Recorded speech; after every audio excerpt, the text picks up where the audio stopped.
Hey everyone, welcome to another little series we're going to be doing over the following season. So we're doing predictions for game weeks. We'll be going into lineups, injuries, and predictions about how these games might end up going. So for this one, Matt, we've picked two big games for the weekend. Well, we've Yep. got no real giant matchups. What have we got for them today, Matt? Okay, so this weekend we've picked two big games. As Jackson said, we've picked Man City versus Wolves at the Etihad, and we've also picked Liverpool versus Aston Villa at Anfield.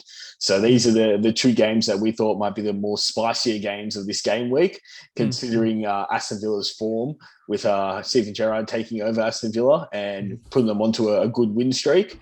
Versus Liverpool's Jurgen Klopp, and then Man City fresh onto the top of the table after dishearteningly knocking Chelsea off the top of the table last week against a Wolves team that are starting to play pretty well, and are being led through their front three.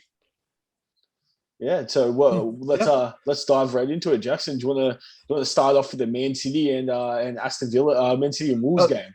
Yeah, let's start with the Man City Yeah, Wolves. I mean, you've said respect for Steven Gerrard there, but Bruno Lage requires even more respect. Like mm. Wolves were, I mean, it was a season ago when Jota left for Liverpool Yeah, that was a season and ago. Yeah, Diego Jota split his skull yeah. open. They looked hopeless. Oh yeah. They really required them for attack, and it all started to go downhill. They were a team that were getting a lot of nil-nils. They just couldn't put it together. The defense was still there, Yeah, that was and yeah, that was under Nuno. Sorry to interrupt you. yeah, That was yeah, under Nuno, and yeah, you could really see that like their team structure, the team dynamic was sort of yeah. not there. Jimenez was in and out of the lineup. Mm-hmm. They were relying on Adama Traore up front, who isn't the most consistent player, even Mm-hmm. though he's one of the biggest and quickest players in the league. And then you have Connor Cody in the back, like Mm-hmm. you can't really rely. Like he's the only guy that you have at the back, and it was Team Portugal at that time. Yeah. Mm-hmm. Yeah. But it's incredible because I mean Nuno left at the end of that season, Mm. and probably the results were not his fault. Although at Tottenham, he proved that he's not very great at possessions. So, but at Wolves, Bruno has sort of brought Wolves back. So he came from the Portuguese league. And he really brought it together. I think he was Benfica manager, so he actually Yep. has brought it together back at Wolves, brought them their defensive solidarity back. So Mm. they've actually, I don't think they've conceded a goal in a game for a while. They've kept a couple clean sheets recently, and they beat a West Ham team 1-0 that has beaten both Liverpool and Chelsea 3-2 this season. That was a game where people thought Wolves would get thrashed, and it didn't happen. So So just a fact check for you. Obviously, they did lose 1-0 to Liverpool last week with yeah, yeah, a Divock Origi saver in the 94th minute. yeah, But after that, they last conceded against Everton on the 2nd of November, where they won 2-1. yeah. So other than that, they had a nice 4-game streak where they played Palace, they played Wolves, they played West Ham, they played Norwich, and they played Burnley, and they didn't concede in any of those games. Yeah, yeah. Yeah. They're defensively solid. Now, for the lineups in this game, Matt, do we Look, have any major Wolves injuries that we should be concerned about? from my basically research into the Wolves squad, we have a couple injuries. I don't think they're very major injuries that we should be concerned about. They did play a solid lineup last week against Liverpool. Obviously, that 1-0 loss, and I think they'll play a very similar lineup to that this week. So they've got NATO with a knee injury, Otto is a knee injury, Mm-hmm. um, and they've got a couple other centre backs, two of their Mm-hmm. centre backs, Mm-hmm. and one right winger who has coronavirus. So yeah, they've got quite a few players out. They've got Mm-hmm. 5 players out by the looks of it, but Mm-hmm. no one major that would affect their lineup. Yeah. And this is a team that I think Jimenez is still critical to the attack. If he's playing, I think injuries elsewhere won't affect the game too much. Like I think the spine of the team, if it's there, will play well. So Yeah, if Bruno goes against Man City with that 3-4-3, yeah, as long as Jimenez, Cody, even Adama Traore, as long as they're all still there, we got to really watch out for Huang up front on the on the left, and also Neves in the midfield. Those would be my two players to watch for this game as well, because Jimenez, Traore, Connor Cody's going to be there, but these two guys are going to make the difference between those draws and those wins, especially against a Man City team like how they've been playing in recent weeks. Yeah, absolutely. Huang especially, he's been incredible. So he's on loan to Wolves, and he's been pretty spectacular. And I think, we don't really get a lot of Asian players in the Premier League, but I think he's come in and absolutely blown the doors wide open. He's going to become, the second most popular footballer in South Korea, other than Heung-min Son. Yeah. Heung-min Son. Yeah. But fantastic to him. And I really look forward to seeing how he develops. And I think what I want to see from Bruno, I want him to see him take that 3-4-3 and go beyond the defensive play that was Nuno, that got found out after 2 years. I want him to be able to bring in a bit more attacking football, and having players like Huang and Jimenez and Traore, the options are available to him. But that being said, don't expect Wolves to score like three goals in this game. No. I expect if it's a Wolves victory or draw, it's going to be 1 goal. Yeah, and if it is a goal, it's going to be a solo effort from probably Huang or Jimenez, or it's going to be a counter-attacking play. That's where I see the Wolves goal or goals if it comes through this game. Yeah. But like we know with Man City, and we'll touch on as we get into their lineup, they're very, very good at controlling the ball in the midfield, and their defenders, their defensive line now is pretty solid. So they're not going to be able to find a way through Man City just in open play. No, yeah. And not really rating them on set pieces either for that, but I think counter-attacks, there's options there. We'll see how they go. But that being said, it will really come down to how that 3-4-3, that defensive solidity comes up against Manchester City, who are on quite good terms at the moment. I mean, they did backtrack in Europe, so they actually lost to RB Leipzig in Europe, but in the league, they are very strong. They've replaced Chelsea at the top of the table, and I think we do need to consider who should Man City be putting in this lineup. This is a tough one because they have so many players to rotate. Matt, let's go for the midfield, since that's the obvious place to go. Yeah. If you're dealing with a counter-attacking Wolves, you want to pick a trio that's going to, hold up the ball, run back and sort of cut off counterattacks. You almost want someone like Declan Rice, who's great for that role. Just shield the back line from an incoming counterattack, maybe limit the options available to a counterattack. Who do you reckon? Name some players you reckon you'd throw in that 3. Off the top of my head, Fernandinho. You got to put him in there. I mean, he's one of the better defensive midfielders in the league. And I wouldn't put it past him with his attacking style of Wolves to get in there and try and be that last defense, or that last bit of the midfield line to sort of stop him from getting to the defensive line. As well as that, I don't know, will we class Bernardo Silva as a midfielder, or would you? Yeah, I do. So let's say I think so. Matt, we discussed this before. 4-2-3-1, right? Yeah, that's right. So if you talk midfield, I'm going to say the 2 in centre and the attacking midfielder in the middle of that forward 3. Okay. Yeah. So if we're talking about that, then I'd say Fernandinho on the centre right, Bernardo Silva up the front. So obviously Bernardo Silva, with his attacking prowess as well, he's playing amazingly in the league, both in the Premier League and in the Champions League. So he can contribute to the goals, and he can also contribute to holding the ball up. Look at these other options, especially if he has guys like Riyad Mahrez and Sterling on either side of him, or Gabby Jesus, depending on where they want to play, who they play up front, which we'll get to. The third player in the midfield, that's something that I'm struggling to sort of think of. I was thinking Hernandez. What do you think, Jackson? I'm not quite sure. I'm not quite sure I'm not quite sure where they could go. It can't be Grealish for me. No, it's definitely not. It can't be Grealish. You almost want, against the Wolves counter-attack, it's not good enough to have. I mean, even Fernandinho, I don't know if I'd do, just because he's older.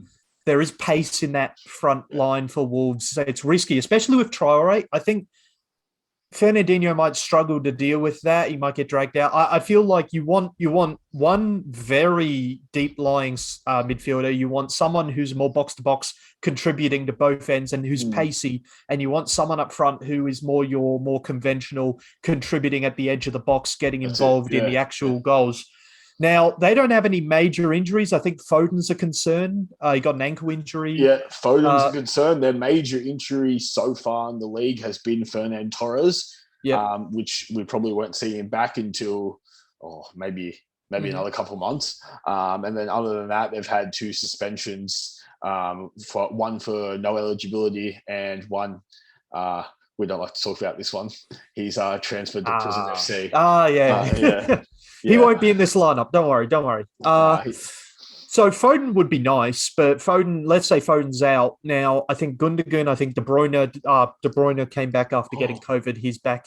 He'll be involved. Yeah, I didn't even think of Gundogan. That's another good player that could slot into this lineup. Yeah. He does. He's a good player. I'd actually say I don't think Rodri is he's not that shield the backline kind of player. He's a good holding midfielder like a Jorginho, but not quite the defense. Like there's a difference between Kante and Jorginho, and it's like the difference between Fernandinho and Rodri for me. But probably it's got to be Rodri. Maybe Man City will try and control the possession in this game. They always do. The question is, that's probably Wolves is going to be fine with that. They're going to be going for the counter-attack. But if you want quick, Gundogan's probably not the right call. No. But I think Bernardo Silva has to be in there just for the form he's in, though. He's an incredible player right now. So I think he has to be in there. Yeah. Look, we're definitely sure Bernardo Silva should be in there. As for those 2 back players, I mean, you do need someone with pace, but you also need someone with experience as well. Yeah. You need someone to pick out all of that stuff. That's why I put Fernandinho forward. Yeah. Yeah. I would say Rodri, Bernardo Silva, Kevin De Bruyne, if Kevin De Bruyne is if he's fit. If he's not fit, who would you put in there, though? I would have wanted to put Foden, but if he's not there, I'd have to go with... I'd make Gundogan come in, but it's not the right fit because I'm going to be opposed to putting in Grealish no matter what. I don't think he's the right player. No, you definitely can't put Grealish in. No. This game's a little more complicated than just you can't.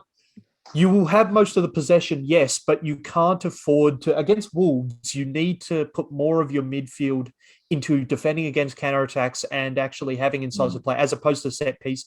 Like Grealish, the only reason you put him on is if you're expecting to get a lot of set pieces and you don't need another defensive. You don't need a more defensively minded box-to-box midfielder. Grealish is the wrong pick for that team. So I'd have to say, Bernardo Silva, Rodri, and Gundogan would be the 3. But even then, the problem is, it's almost like the lack of another defensive-minded midfielder. I think Man City probably will need to go out in the market and grab someone like Declan Rice for that proper role. But we'll see how they go with that. Well, it'll be interesting to see because that's not going to happen in January. That'll happen in the off-season. So it'll be interesting to see who they target because I know there is still talks about Chelsea targeting Declan Rice. So he's going to be a hot topic this off-season. Yeah, he will. That being said, we should. I mean, I think the midfield is where this game will be decided because I think I trust Man City's back line, but with players like Adama Traore and Jimenez, you are going to want to have the midfield play a role in dampening those counterattacks. So I think that's the most important area. That's it. You're going to need the midfield just to drop, and you're going to need bodies back, especially with those front 3. Yeah, so, They'll need to be able to do it quickly. They got to be able to transition from being on the edge of the box to helping, cut off a counterattack as soon as possible. So that's probably the biggest aspect that this game can be won at is that midfield, especially those 2 defensive midfielders or those 2 sagging back midfielders, like the other midfield, the attacking midfield. So the one that's going to sit on the box, which we're going to say is going to be Bernardo Silva. Like he's going to do his role up front, but it's going to be those 2 that are going to have to drop and going to have to cover. That being said, Kyle Walker's going to be an essential part of this game for his pace in the back line. I think it'd almost be good to make him come a little closer to the centre-back pairing just to watch the runs come down. He wouldn't be facing Adama Traore on his side. I think that'll be Cancelo. Yeah, but Cancelo got played on the right side last week. Okay, yeah. But Well, who knows? Cole can play centre Either, back or. instead. Yeah. Yeah. It'll be about how do you pair the because Adama Traore. I mean, we've said this before, and sorry, Hayden, but Adama Traore is not for me a goal scoring threat. However, who you pair him up with is essential because if you have someone who can neutralize him and sort of match him physically, a centre back doesn't have to get involved in the proceedings. If you can keep it to a one-on-one contest to shut him down, he might take a few pot shots at goal, but he's not a real threat. He's not clinical like that. It only becomes dangerous when a centre back has to get involved and two men have to deal with it. So who you have facing a Traore is going to be very important. Benjamin Mendy, unfortunately, was a very physical player. Sure, he was a bit injury prone, but he was a big lad. He wouldn't be the worst person to pair. He was physical on and off the court, if you know what I mean. Yeah. But yeah, I mean, having said that, I think at the end of the day, I think, as we've said, I think this game will be won in the midfield and with that battle at the fullback position for Man City. That being said, I think this is going to be a game with a lot of Man City possession, a couple of Wolves counterattacks. I'm not expecting a lot of cards. I think the Wolves defense will be disciplined enough to deal with it. Yeah. I think I just want to cut you off, Jackson. I think that this game is going to be very similar to the Man City West Ham game that was played a couple of weeks ago. Yeah, in terms of how the playing style of each team is going to come out. Yeah, I could see 2-1. Yeah, I know. Wolves and West Ham are slightly different, but in terms of how Man City is going to approach them, I think it's going to be very similar to the West Ham game. Yeah. All right, Matt. I got a little exercise for you then. Describe to me how a goal is going to go down in this game. Describe to me how a goal for either team, and then give your prediction of the final score. All right. So I think obviously there's going to be a counter attack for the Wolves. That counter attack is going to go down. It's going to start in the midfield through Neves. Neves is going to initiate it, and he's going to play a ball down to Hwang on the left-hand side. Hwang is going to he'll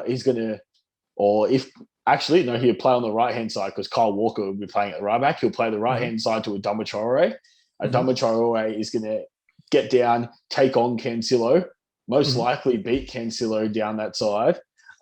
If whatever midfielder, let's say Rodri doesn't get back quick enough, he'll beat Cancelo down that side, put a ball into the box, and Jimenez will either get a foot or a head onto it, or it's going to go out for Hwang, or Traore is going to hit it himself. I reckon that might be the only goal they score. They might get a lucky goal off the corner as well, but I don't see him getting 2 goals against this Man City team. In terms of Man City, I mean, we can't rule out a individual effort from Bernardo Silva. I mean, we've seen it the last couple of weeks. We saw it last week against Watford, 2 goals. Other than that, we could see some play from Raheem Sterling to initiate a goal. But we've spoken about this off the podcast before. I respect Raheem Sterling, but some of his actions to get goals and to set up goals have not been top tier in my mind. So I wouldn't put Sterling into that goal or assist that goal or assist category this week.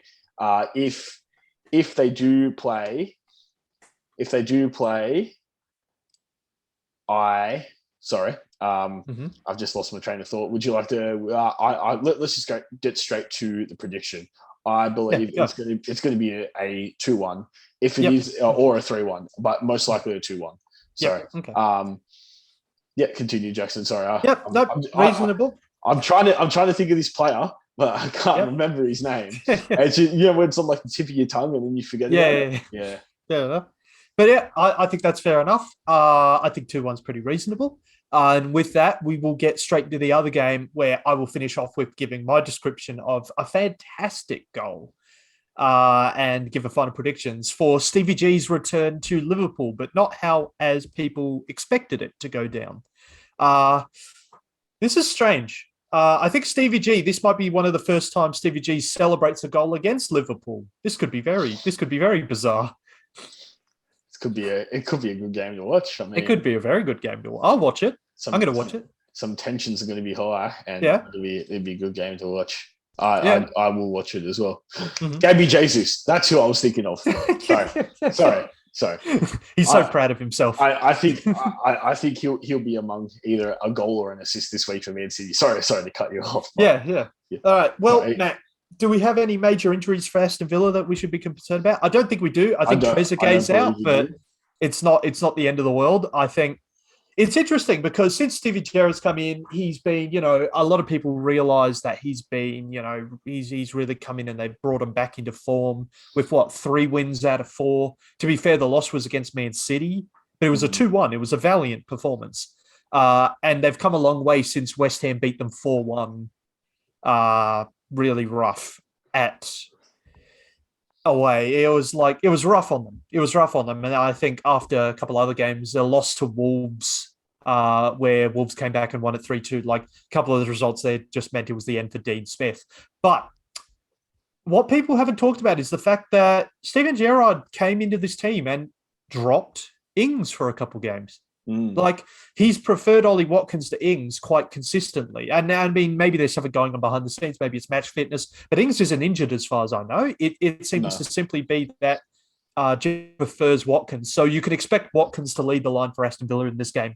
Absolutely believe that. Yeah, that's correct. I mean, just looking at the injury list, they've got no one on their active injury list. As you said, Trezeguet is out. But he's not listed on their injuries or suspension list. And Ollie Watkins has been their star front player for them. And like you said, he's Steven Gerrard's come in, he's dropped Ings. You've seen him drop Ings. Ollie Watkins is playing that position, that front striker position.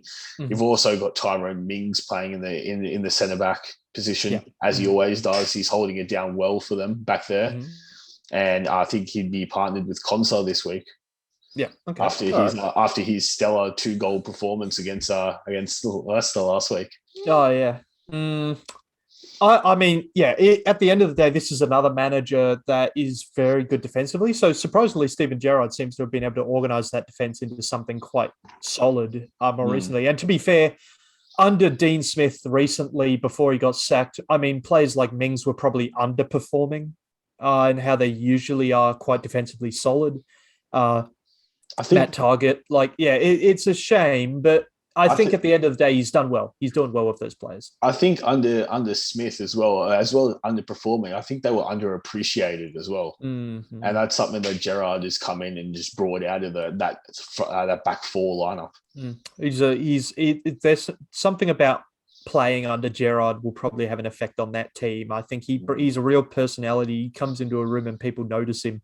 And I think he brings that to the team. I think he's really changed the atmosphere there by just his presence. Very something that Ollie didn't really. I mean, had to do in a different way. But Gerrard, I mean, think about all the managers from that era, right? Or all the players that have tried their hand at management. Wayne Rooney, Frank Lampard, Thierry Henry, Ole Gunnar Solskjaer, Frank Lampard. You've got Gerrard, Patrick Vieira, Arteta. I mean, and to be honest, Gerrard is head and shoulders above all of them. Oh, definitely. I mean, just look at the transformation he made with the Rangers in the Scottish League.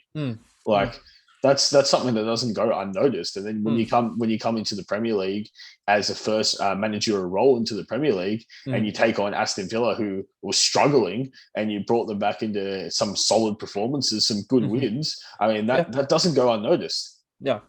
And, I bet you the Liverpool board noticing, because Gerrard could easily be Klopp's replacement when Klopp decides to step down. I mean, I don't ever see Klopp being sacked at Liverpool. No. I just never see it happening. But he will step down. Yeah. He will step down and retire, take a year off and try go for the German job. But Steven Gerrard is almost doing an audition here. Essentially, he's building his resume a little bit more, At Anfield, he's going to show Liverpool fans what they can expect from him when he's Liverpool manager. I mean, this is something that I thought, and I know Jackson might have thought as well, was a bit of a premature move for Gerrard. I mean, we both discussed we would have liked him to win his 3rd Scottish Premier League with the Rangers.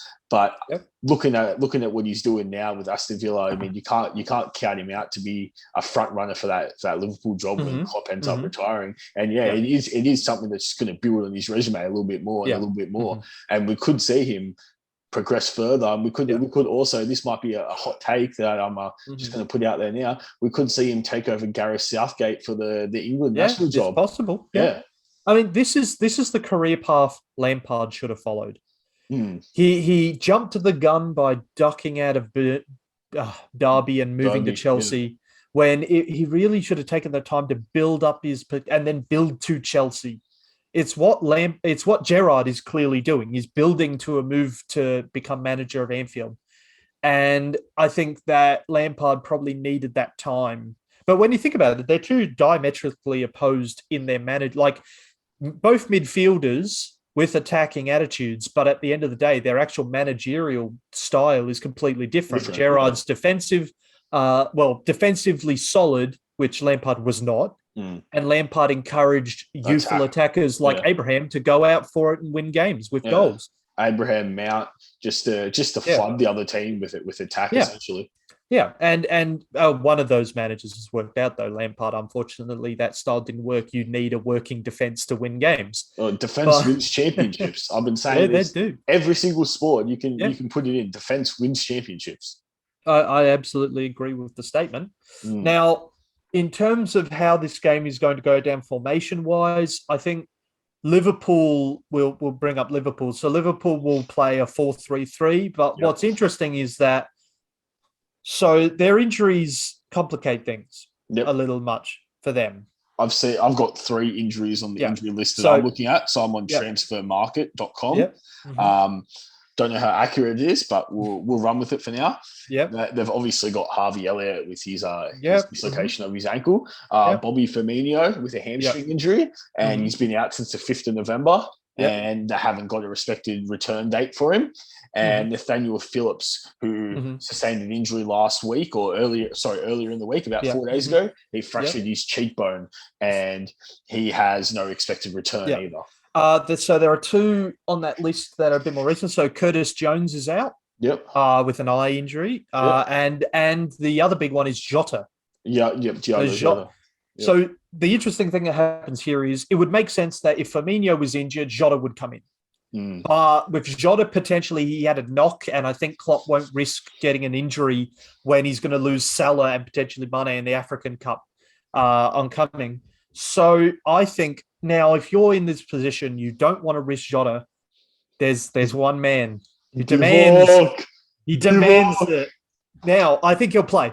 I would love to see Divock Origi play because I want him at West Ham. I want him to come to West Ham in January. So I'd love for him to be getting some fitness. He's not coming out in January, I can tell you that. Oh, you'd be surprised. He's a crucial striker off their bench. I mean, he come and salvaged a win for them last week against Wolves. Yeah, but there's the thing. It's just not a career. Divock Origi would be a great striker for any mid-table club. He was very interested in a move in the summer. It didn't come to pass. Imagine if you're Divock Origi, you've watched Danny Ings leave Liverpool, go from being a bench player to being a 20-goal a season striker at somewhere like Southampton. You want to follow that career path. And then move to Villa and get benched. Well, yeah, but don't make the move to Villa.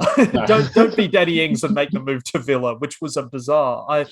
It wasn't quite the right step up, personally. But, I think Divock will start, and I think Salah and Mane on either side of him, of course, would have to be the lineup. Their midfield is the dodgiest part, though, even if Origi plays. I honestly think they're going to play a very similar lineup to that they played against the Wolves last week. Mm-hmm. Obviously, that front 3, without Jota and Origi in there, they're going to have their usual suspects in the back 4, the Robertson, Trent, Virgil. They'll put Joel Matip in that other centre-back position. Yeah, but this midfield is going to be the hardest one for them. They could have Thiago in there. They could play Jordan Henderson. Fabinho might get a run. You also have James Milner, and you have Konate at the bench. So. Is Naby Keita still out injured? Yeah, Naby Keita is still out injured. Yeah. It doesn't list it on this transfer market. But he's been out. Yeah.